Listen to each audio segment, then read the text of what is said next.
আসসালামু আলাইকুম। আমরা সকলেই ফ্রেঞ্চ ফ্রাই খেতে খুবই পছন্দ করি আর অনেক টাকা খরচ করে আমরা রেস্টুরেন্টে গিয়ে এই ফ্রেঞ্চ ফ্রাইটি খেয়ে থাকি, কিন্তু একদম অল্প খরচে অল্প উপকরণে খুব সহজেই ইনস্ট্যান্ট ক্রিসপি ফ্রেঞ্চ ফ্রাইটি বানিয়ে ফেলতে পারবেন বাসায়। আমার আজকের রেসিপিটি ফলো করে চলুন তাহলে শুরু করা যাক। ফ্রেঞ্চ ফ্রাইটি বানানোর জন্য প্রথমেই আমাদের যেটা লাগবে সেটা হচ্ছে আলু।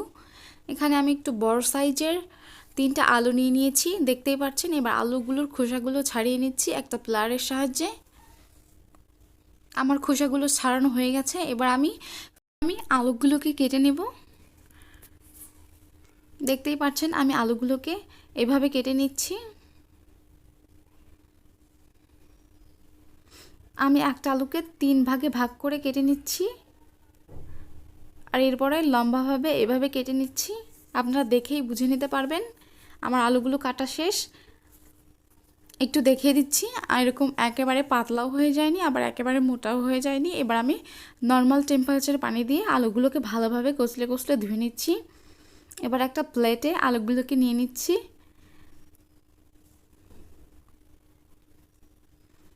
এবার আমি আলুর গায়ে যে পানি লেগে আছে সেগুলোকে একটা টিস্যু পেপার দিয়ে ভালোভাবে মুছে নিচ্ছি, যাতে কোনো রকম কোনো পানি না থাকে আলুর গায়ে। দেখতেই পাচ্ছেন এই কাজটা অবশ্যই ভালোভাবে করতে হবে।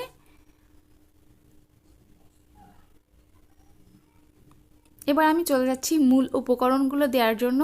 এখানে আমি প্রথমেই নিয়ে নিচ্ছি একটা ডিম। আপনারা চাইলে 2টা ডিম দিয়েও করতে পারেন।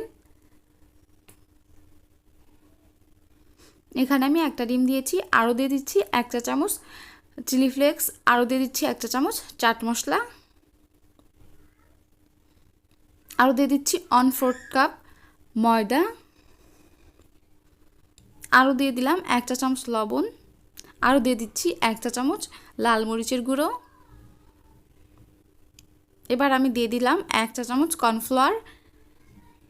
এবার আমি এই মিশ্রণগুলো দিয়ে আলুটাকে খুব ভালোভাবে কোট করে নেব বা মাখিয়ে নেব। এবার আমার মাখানো হয়ে গেলে এবার আমি একটা প্যানে তেল গরম হতে দিয়েছি, আর তেলটা যখন এরকম গরম হয়ে আসবে তখনই আমি ফ্রেঞ্চ ফ্রাইগুলো তেলের মধ্যে দিয়ে দিব।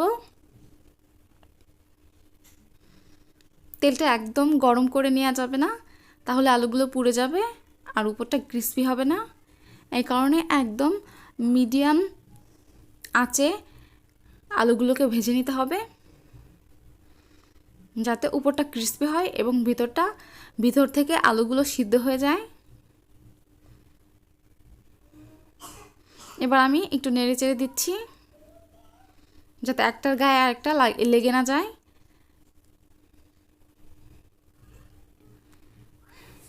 এবার আমি সবগুলোকে উল্টে পাল্টে নেব। দেখতেই পাচ্ছেন অনেক সুন্দর কালার চলে এসেছে আর উপরটা একদম ক্রিস্পি হয়েছে। এবার আমি সব ফ্রেঞ্চ ফ্রাইগুলো একটা টিস্যুর উপরে তুলে নিচ্ছি। তেল ঝরিয়ে নিয়ে অবশ্যই তুলবেন, যাতে এক্সট্রা তেল না থাকে। কারণ আমি প্লেটের নিচে একটা টিস্যু দিয়ে দিয়েছি।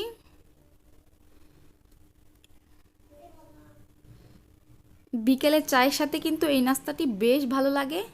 অবশ্যই একবার ট্রাই করবেন, ট্রাই করে অবশ্যই কমেন্ট বক্সে জানাবেন এবং আমার চ্যানেলটি সাবস্ক্রাইব করবেন, লাইক করবেন, শেয়ার করবেন। সবাই ভালো থাকবেন, সুস্থ থাকবেন। আল্লাহ হাফেজ।